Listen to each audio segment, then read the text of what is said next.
right, guys, we're back. Another episode of the Masters in Motion podcast. I'm with Rick Stevenson, and our special guest today is the one and only Sean Woodland.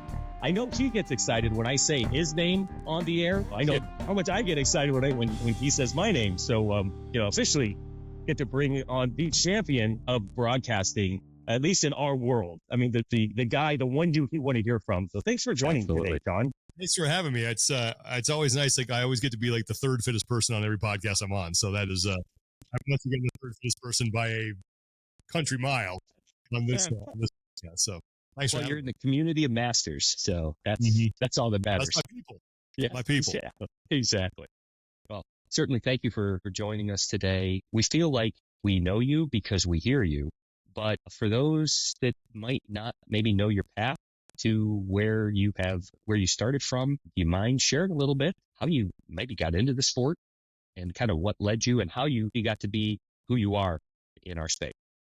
Yeah, I'll try to give you the condensed version. I started out in local television in 1997 in a little town called Kalispell, Montana, and worked there for a year and a half as the only sports guy. I was the only guy in the sports department. Worked there for actually about a year. And then in 1998, I moved to Tallahassee, Florida. I worked at the ABC affiliate there as their sports director, covering Florida State football, Florida State athletics. I was there for when the 2 years they played for the national championship, the 1 year they won it when they beat Virginia Tech and Mike Vick. And then I moved to Jacksonville, Florida. I was a weekend anchor over there, reporter. Spent 9 years working in Jacksonville, covering NFL, college football, Gators, Florida State, NASCAR, PGA Tour, and then got out of the business in 2008, worked in PR for a little bit, ended up moving back to California to be closer to home. And while I was there, I was doing a little bit of freelance stuff, and I had been doing CrossFit since 2007. Okay. And in 2011, I had a chance to go to the games because I was living in California. Games were down in Carson. And I decided to go down. I was at the games in 2011 in the stadium, tennis stadium, and I remember it was a killer cage event, and I saw Miranda Oldroyd and Roy McKernan on the competition floor with ESPN mic flags, and I saw all these cameras. I'm like, wait a minute, this is like a broadcast thing. I go, I got to get into this. Like, how do I do this? Got home, sent off a random email to, I think it was like media@crossfit.com, explaining who I was, what my background was. Didn't hear back. 2012 rolls around. February 2012, I went to University of Nevada, Reno to get my L1 so I could coach at the gym I was going to. And Pat Sherwood was one of the instructors. And during a break, I went up to Pat. He had been doing some media stuff. I introduced myself, asked him, how do I get involved? He said, hey, send me your information. I'll forward it. And usually that is kind of I'm blowing you off type thing. But to Pat's credit, he didn't. And he forwarded it. And fast forward to, I think it was April of 2012 when regionals were getting ready to start. I got a call from Roy McKernan, and he asked if he said, hey, I got your email back in August. You've been on our radar for a little bit. We're putting together a broadcast team to go do it was ESPN3 at the time, I think, which was their online streaming service. ESPN3 broadcast of the Central East Regional. Would you like to do some play-by-play? I was like, hell yeah, I want to do some play-by-play. And at the time I had a full-time job. I took some time off work, went to Columbus, helped them out with the broadcast. And at the same time, I was also driving to Santa Cruz on the weekends to help out with their regional coverage. Because at that time, you guys probably remember, they had like 17 regional competitions. And they had this genius idea of doing a video recap of every heat of every event of every regional. And they just had a bunch of people. It was like marathon coverage watching. It was a lot. Everything. We just vomited it out. And so I went and helped out with that. And then I got a chance to, like I said, do the broadcast for the Central East Regional. I did the women's play-by-play for that competition, and I was paired with Tanya Wagner. They really liked the job I did. They asked me if I'd come back and do the games. I said, sure. And then I got hired full-time in CrossFit in 2013. Excellent. Wow. I was at that regional in 2012, actually, down at the Farm Expo down there. And I had to go back and take a look at the leaderboard. That was the year Julie Fouché just ran away and hid from the field. No one had finished until then. I think she was one of the few people that actually got through the whole thing. That was memorable. But I think it was very interesting to hear you on the broadcast of the games later on, because for those of us that had grown up with the sport, it was always somebody in-house, like a Rory or or another athlete or something like that. And then we're like, oh, there's an outside voice. Like, who's this? How can he possibly know our sport? But wait a minute. He's really good. He's got to know something out of that. He's got to know something in there. So, and then, as they say, the rest was history. Yeah, it was funny because when we were at the Central East, they literally had everybody there. We had, I don't know, maybe 12 play-by-play guys. Like they had, and color commentators, they were rotating us in and out because it was a practice session to find out who could do the games. And I kind of got lucky because I was the only person there who had both CrossFit and broadcast experience. So that kind of just put me ahead of the curve.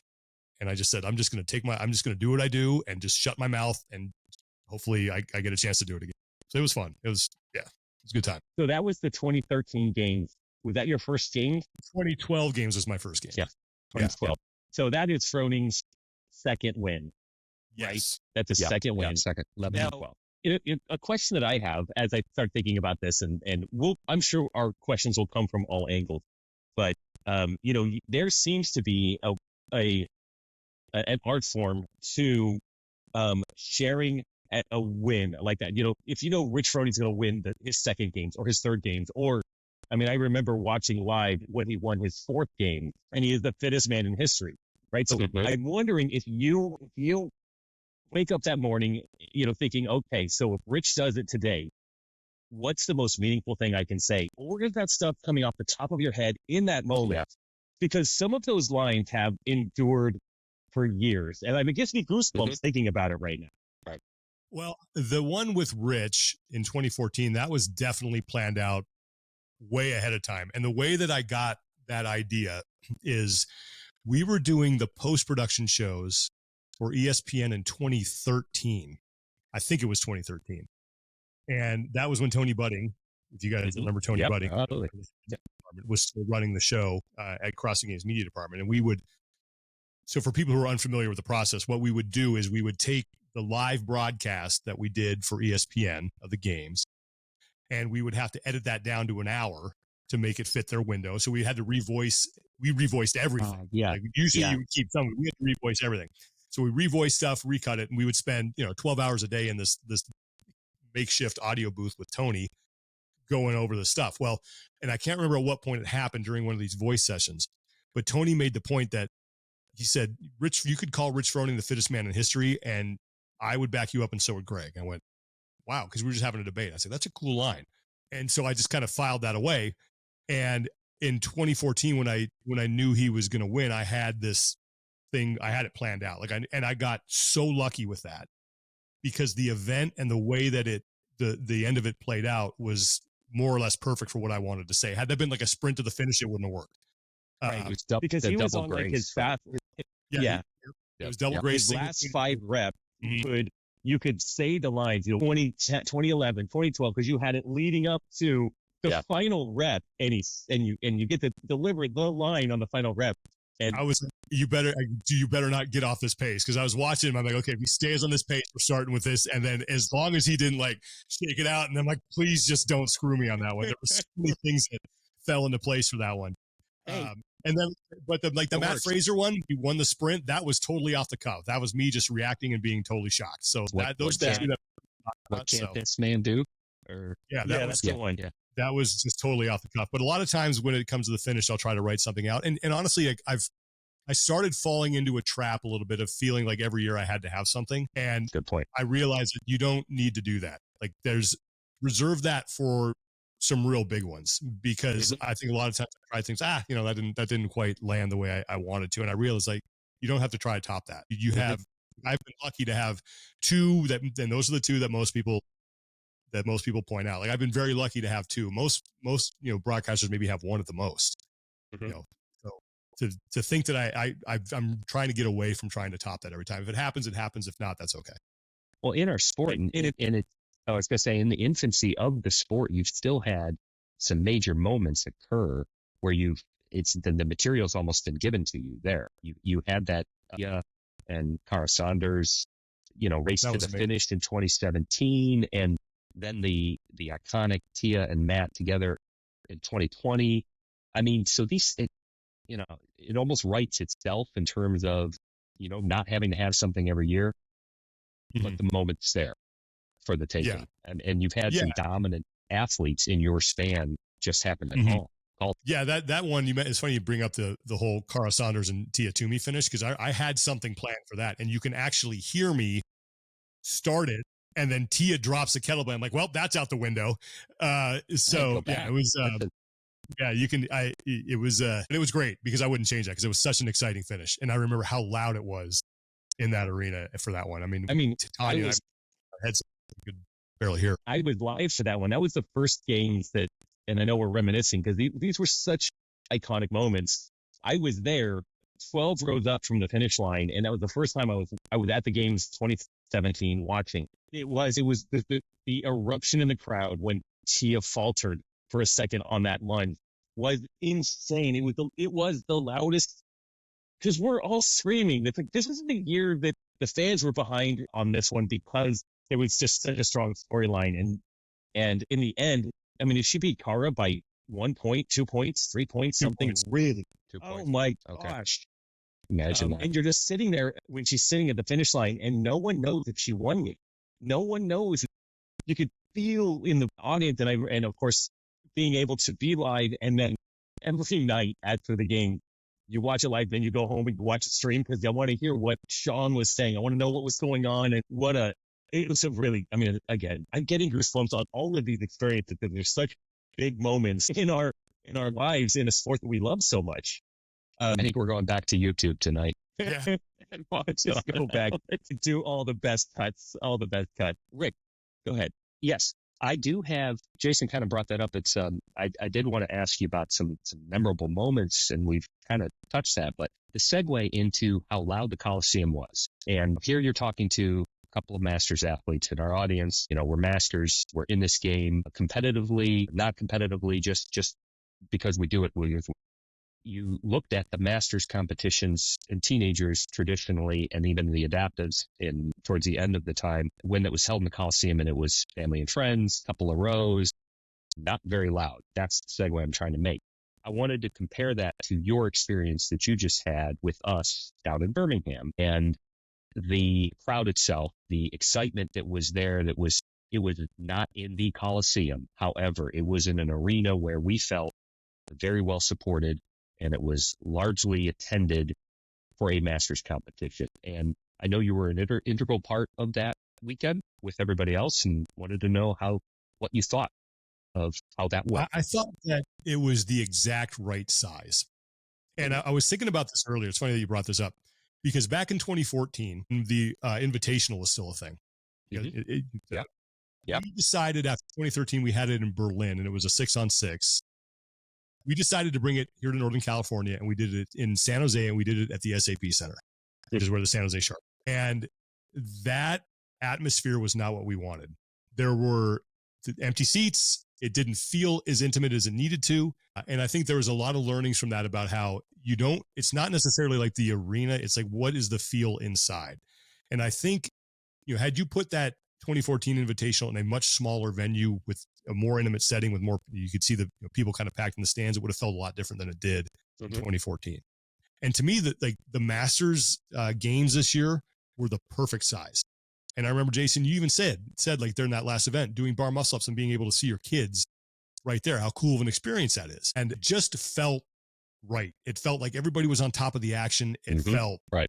Intimate. It felt like there was a palpable energy there. Whereas sometimes I think you take that same crowd and you put them in the Coliseum, they're going to be all spread out. You don't have that energy and that feel. That whole competition for me, top to bottom, exceeded my expectations. I really thought it. Like, shout out to Bob and Joe. I think they did a fantastic job. I think the events were great. The layout was really good. I'm sure there are things that they would like to improve moving forward, because I know those guys, and they're always looking to do a better job. But that just felt like the right thing to me. You might have had the same number of people in the Coliseum, roughly, but given the size, it was like frickin'. It just didn't get right. And, sure, nitty gritty, we can all point out things that we'd like to see improved from that weekend. But to have 3 floors where you could bounce around as a fan and move, and Jason, your term, nomadic fans, was that right? Where, they got to be nomadic. There to watch one heat, but then they'd leave and they'd let the next group in. And it just made for excitement. And I think the sport at this time really needed that shot in the arm. But, Agreed. and I mean, some other thoughts you might have. It felt like Yeah, it felt it's really to me like an old school kind of CrossFit competition that was run very well. That just felt like a community thing. It felt like the community came together to watch people compete. It wasn't, we're in this giant empty coliseum where I think oftentimes masters, and I'll even throw the teams in there now. Yeah. Not the individuals, you more or less feel like the sideshow, but now you were the main event. And it's going to happen this weekend with the adaptive athletes. They're going to get their own thing. And I think that, and I've said this a million times, that going forward, these competitions, adaptive, teenagers, masters, should lead into the CrossFit Games, probably in that order. You go adaptive first, and you do teenagers, then you do your masters, then you do the CrossFit Games. And if, this is a big if the games are still going to be broadcast on some sort of national outlet like ESPN, CBS Sports Network or something, it gives you an opportunity to take the best moments from those competitions and show them during the downtimes of those broadcasts. So now you can really drive home the fact that, look, CrossFit isn't just these insanely fit savages out here. We have 50 plus athletes. We have 60 plus athletes. We have adaptive athletes. We have teenagers who can compete and really tell those stories for a wider audience. Like, I think that's a win-win. And I think it really helps kind of build that crescendo of energy to the games. Now, I know that a lot of times when you throw things together, I don't want to say at the last minute, but scheduling becomes difficult and venues aren't available to do that. But moving forward, I think that is the absolute way to do it, because I don't know, it just gives you so much content that you can share and get that message out to so many people. I agree with you, Sean. And I think that it also is more cohesive with CrossFit as a whole, right? The games definitely have their separate spot in the CrossFit world. And when you look at the 40 fittest males and females, and most of them are under the age 35, the average demographic in a CrossFit gym is older than that, I think. So if you're able to show the world, and CrossFit puts a lot of emphasis and a lot of dollars towards the broadcasts, the ESPN broadcasts, getting out there to show this larger audience, 100% agree with you that if they have just highlights showing some stories of transformation of masters athletes, of teenagers. I mean, I'm sure there's a dozen stories that they could share through the games that highlight that, CrossFit can be for everybody, not just 26-year-old beefcakes or, people like Dallin Pepper and James Sprague. I mean, these guys they can barely drink if they wanted to. So you get to paint this larger picture, this broad stroke of fitness, which I think is, again, consistent with CrossFit trying to maximize the exposure of the actual brand and of the methodology. So I think there's an opportunity for that. And of course, it does come down to, and we were talking about this last week, what do we think next year's season might look like? And our thought is that there's probably not a plan yet or dates for next year's season until some things get nailed down from this past year, not necessarily buttoned up, but like resolved in some way. Do you have some thoughts on what that will look like, do you think? What the season will look like? That's a really good question. I have believed that, and all you got to do is look at what CrossFit's doing with the semifinals right now, is that they are continuing to sort of, I think, for lack of a better phrase, take away.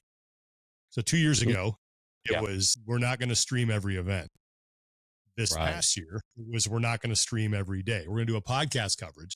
So it's not like they're looking to do more at the semifinal level. So if you just carry that out, that natural progression out, they're probably looking just to get out of it completely. So what does that leave us with? Is that now we go back to some sort of open and then sanctional season and then games? Is it they're going to completely and totally turn over the semifinals to be run by partners, which they kind of were anyway? They just gave some broadcast. So I think at the very least, you're probably just going to see them hand everything over to the partners and not want to invest in the semifinals whatsoever. Probably keep the same structure.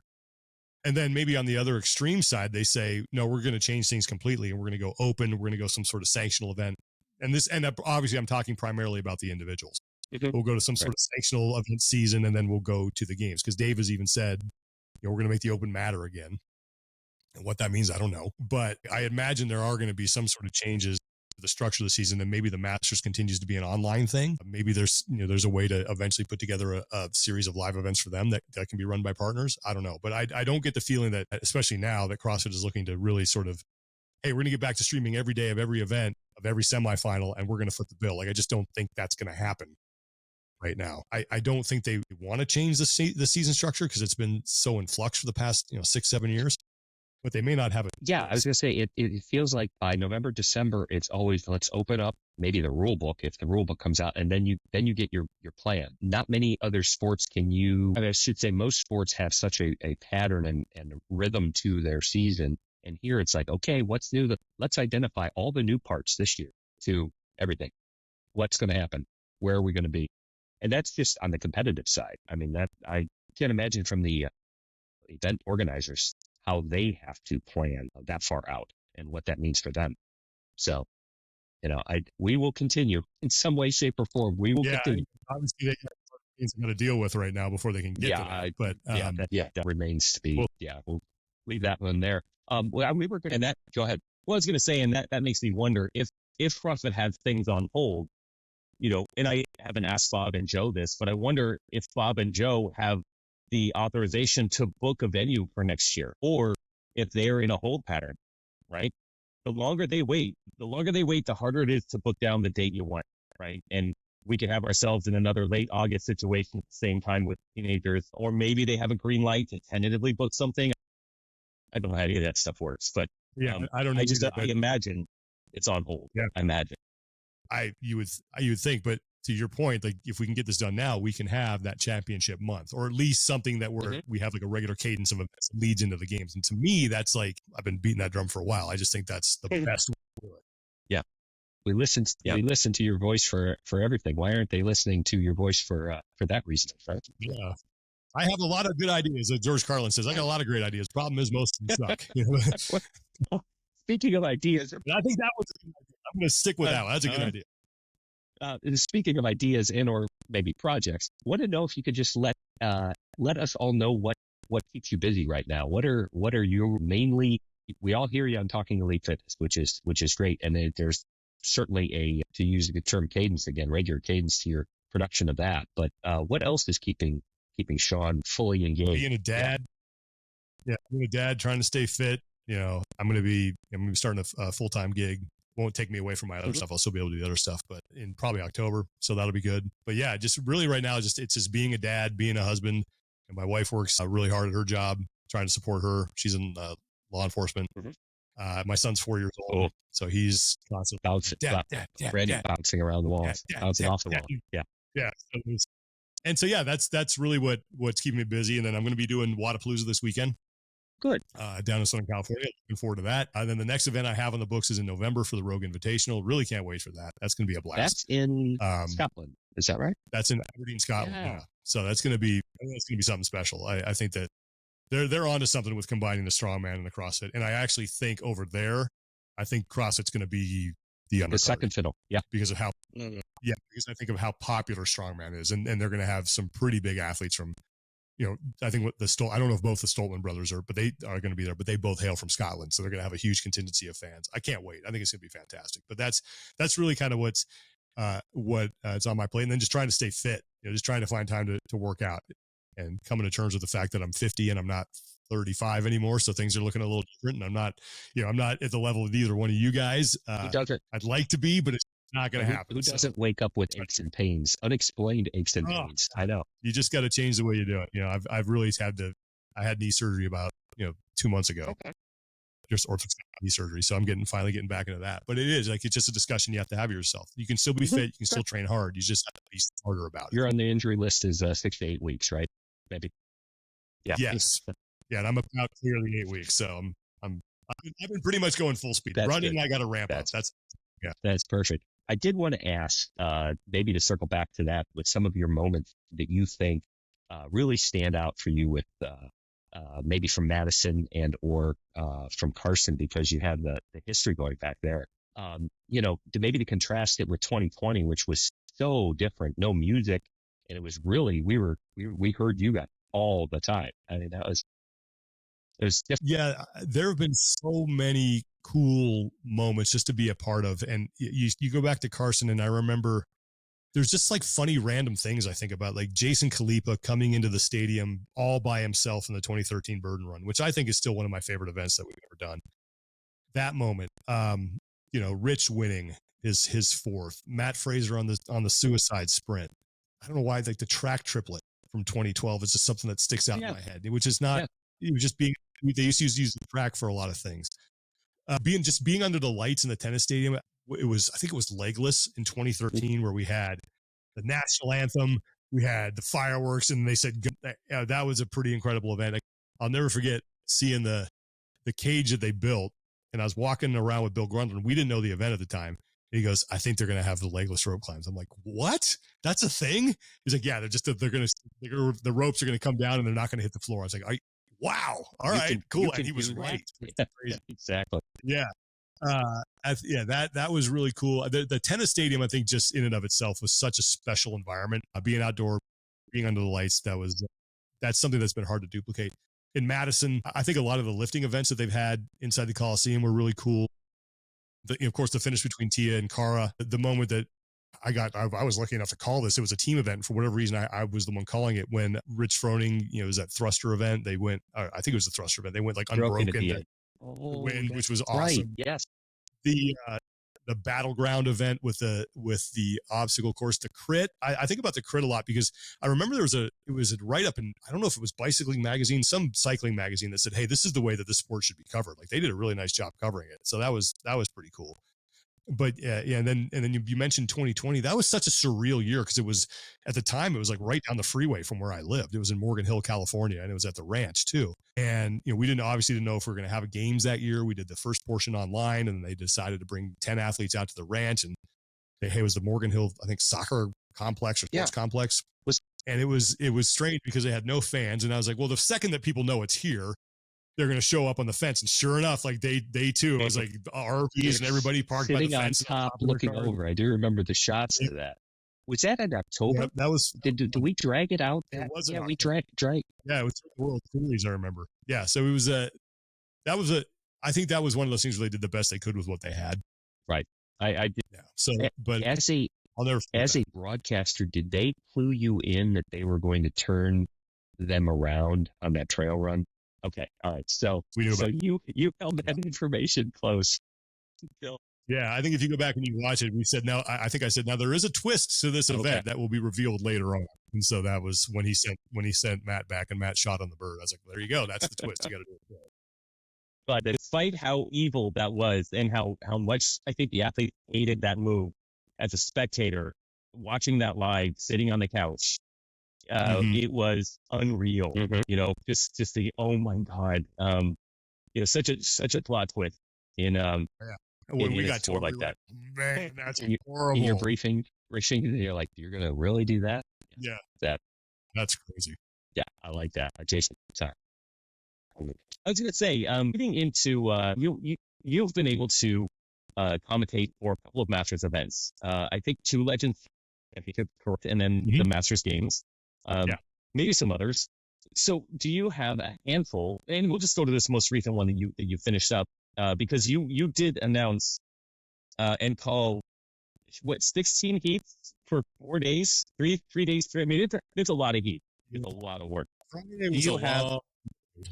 I mean that's, the workload was high, and we as Masters athletes, I think we say unanimously, we very much appreciated that coverage. It's just so special, and we all acknowledge that you're working as much as we are, and that when we're waking up the next day and we can't walk, I cannot imagine that you're waking up the day and you have to warm up to talk, to be that long in an environment that's not quiet. So you had brought yourself with all of the emotions you have to each one of those stories, each one of those events. Do you have a handful of events or moments at our games that stuck out for you? Well, I mean, Rick and I were talking about before we came on here, just totally missing Sean Ramirez winning that event. Like, that was just hilarious because I've never whiffed on something that badly in my entire career. That stands out for sure. Calling all that chipper on Friday, we called every heat, of every age group, I think, of that chipper.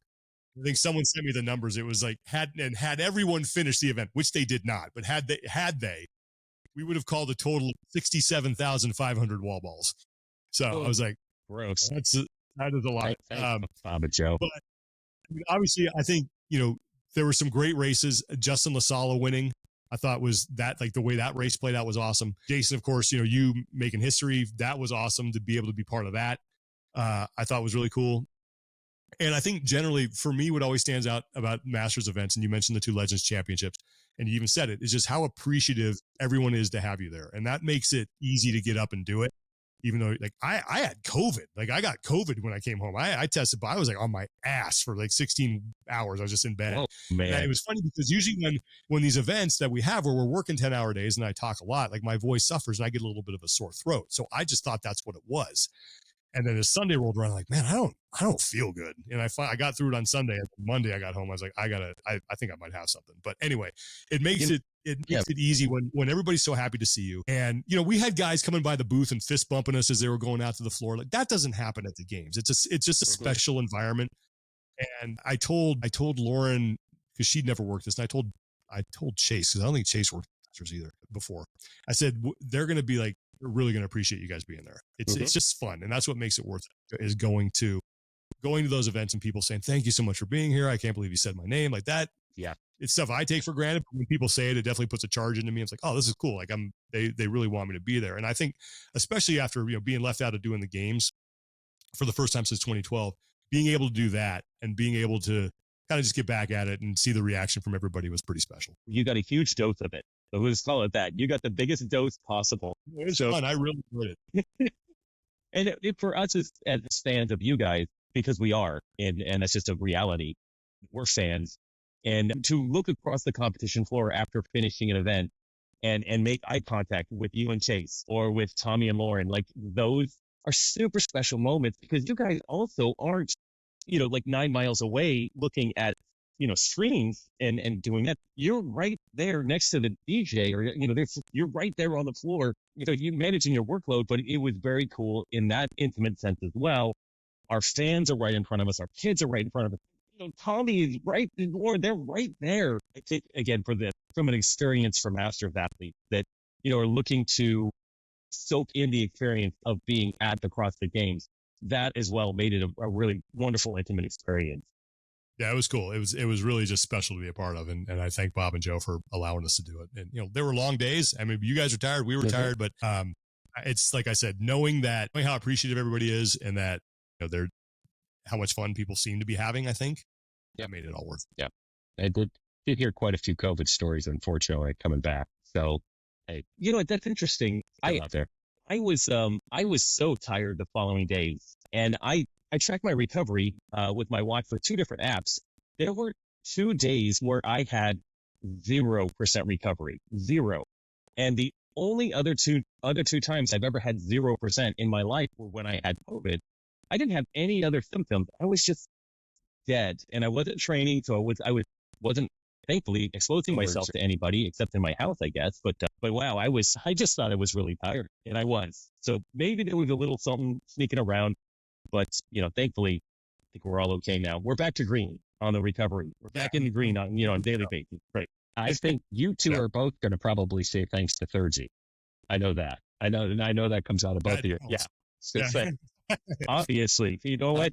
They're not even sponsoring this specific episode, but we, you know, I know Sean and I take it religiously. Like, did you have your Thursday travel packs with you? Sunday night, I felt so bad. Like I barely got any sleep, and I felt awful Monday morning. And I was like, I didn't think, and again, because it's like Wodapalooza. That's the only thing I can compare to the amount of like hours that we worked at the Masters. Like Wodapalooza this past year, I felt terrible when I got home and I tested and I was fine. Like I tested negative. So I thought maybe I just wore myself out because I don't eat a lot. I'm not, you know, I'm just trashing my body really, not in the way that you guys are from a physical standpoint, but mentally, just not getting enough sleep, not eating enough, not like all that stuff. So I thought I'm just exhausted. And then I got home. I was like, oh boy. Yeah. So, well, I did want to ask. Oh, speaking of Wodapalooza, I was going to say, Sean, I'll be out at Wodapalooza in Southern California this week.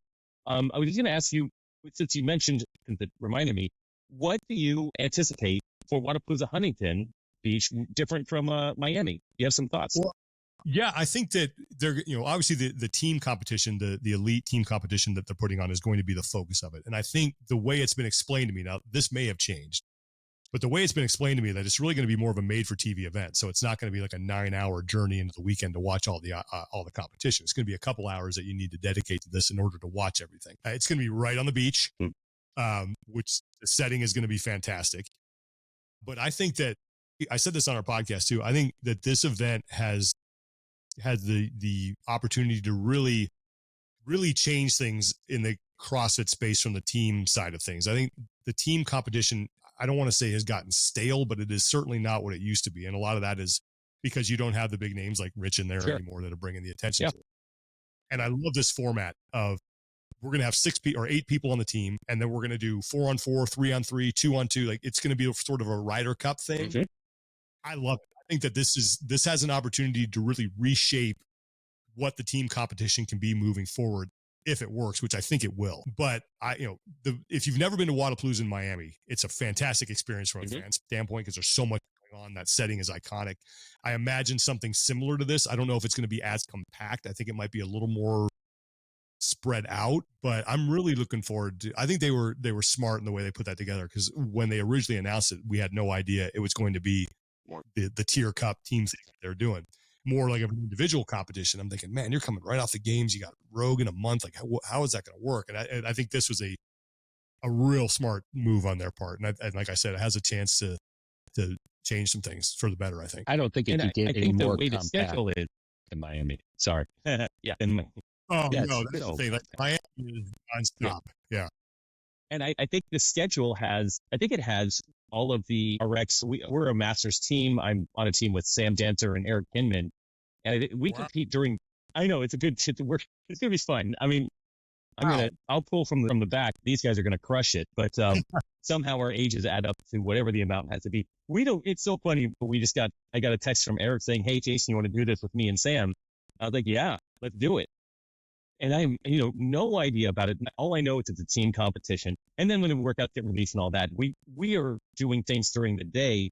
And then the elite stuff is reserved for the evening. Again, I think sort of made for TV kind of style. That's going to be a really fun environment. I think even be a competitor, we get to go out there, sell our souls, Friday, Saturday. I think we got one event on Sunday. And then we get to enjoy watching the elites. So in the evening, whether we watch them live, I don't know what access we have as competitors.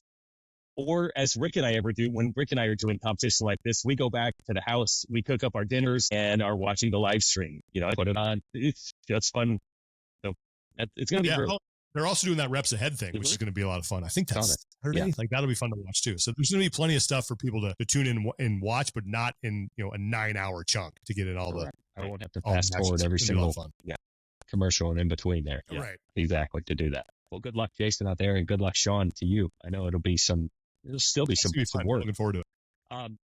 Last thing I wanted to ask is, on your side of the microphone, you probably have some heroes that you look up to over the years. And I wanted to know if you had a dream call or a dream event to work, what would it be from your side of the microphone? Wow. That's a really good question. No one's ever asked me that. I mean, I would love to have a chance to call an NFL football game or an NHL hockey game, one of the two. That'd be, because those are the sports I grew up watching. The guys that I was 6 years old when Al Michaels said, "Do you believe in miracles?" Yep. And I still remember that. That to me is the greatest call of all time.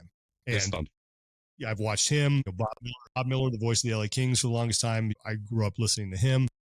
Vince Scully is an absolute legend. So I would love to have a chance to do, even if it's just college football, like a big college football game or a big NHL game, if someone had a chance to do that. And I'm trying to do some college hockey here in town just so I can do it. Right. We'll see if it happens. San Jose State's got a club team, but yeah, I think those would be NFL, NHL. That would be it.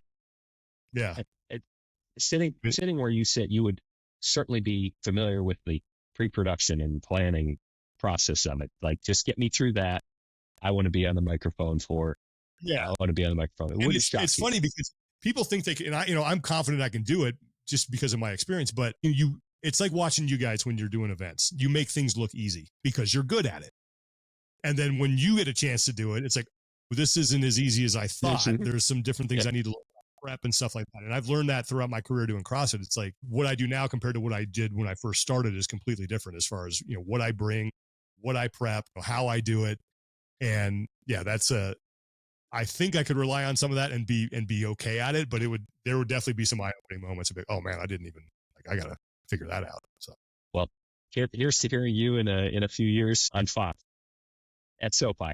No. Yeah, I'm in Alabama now. I'll see if I can pull some strings Down in and Tuscaloosa. get to an Alabama game. Yeah. I've tried barking up some of those trees, and it is not an easy clubs to get into. But Well, thank you very much. Well, Sean, thank we you.